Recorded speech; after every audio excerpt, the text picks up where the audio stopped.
Hello, this is the luckiest maths teacher in the world. Thank you so much for tuning into this video in which we will look at calculating percentage change. The idea here is that we'll have one quantity that's changed, it's either gone up or down, and we want to calculate, did that quantity increase by 4%, did it decrease by 5%, whatever.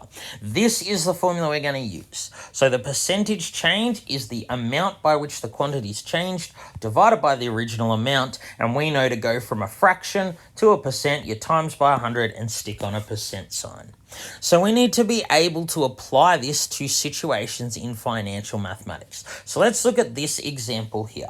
So a business makes bookcases. Each bookcase costs $12 to make and is sold for $30. What is the percentage profit? So before we apply this formula, let's go through some terminology.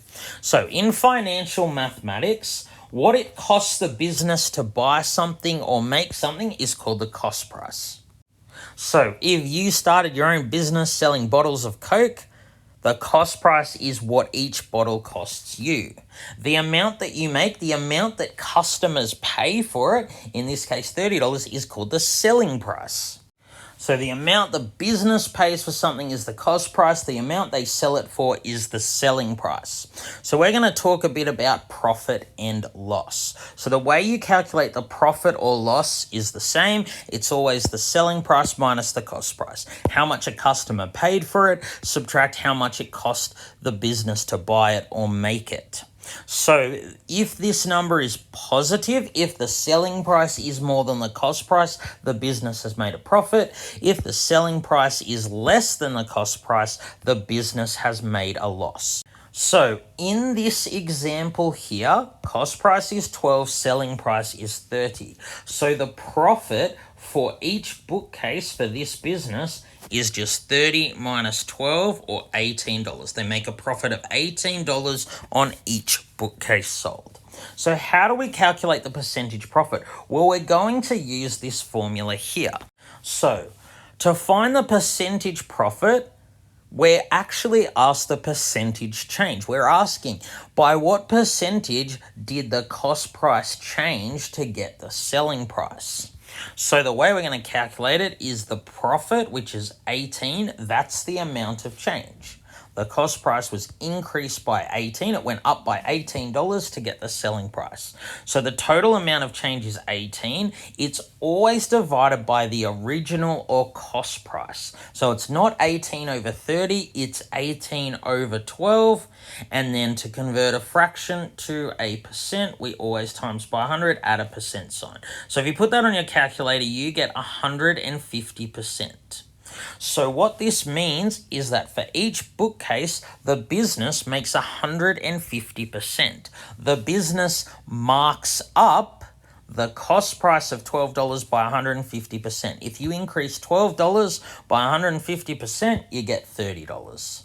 So the profit or markup is just the percentage change of the cost price to get the selling price, which is why we can use this formula here.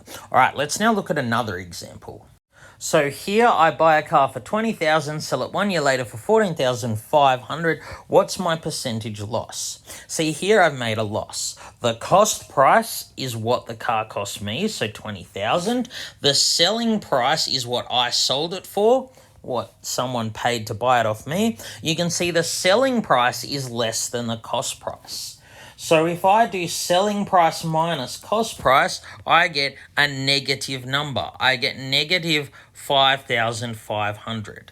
So this means I have lost $5,500. I have sold the car for $5,500 less than what I paid for it.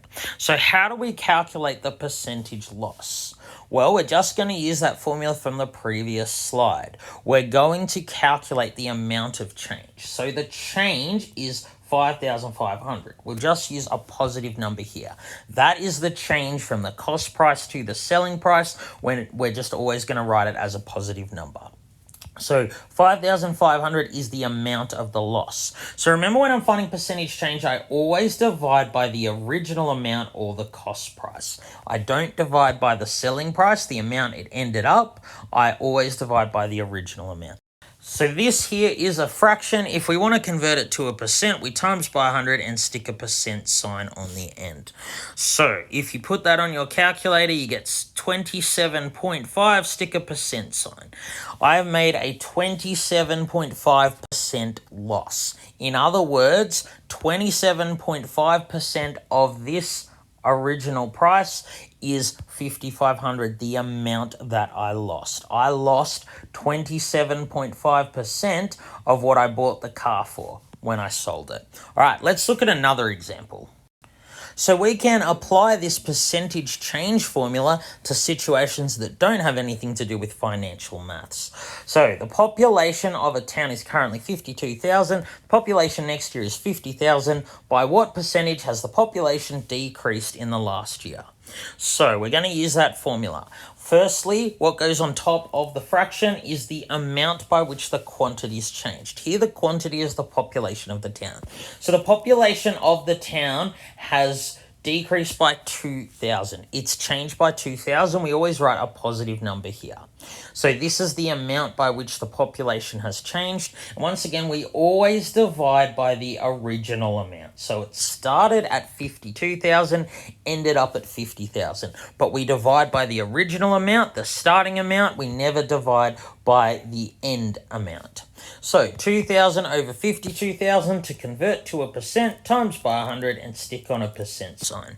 So on your calculator, you end up getting about 3.8%.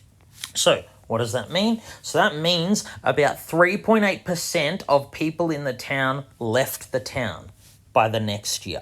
3.8% of 52,000 is around 2,000. That's how much the population of the town has been decreased. All right, thank you so much for tuning into this video. This has been the luckiest maths teacher in the world. Have a great day.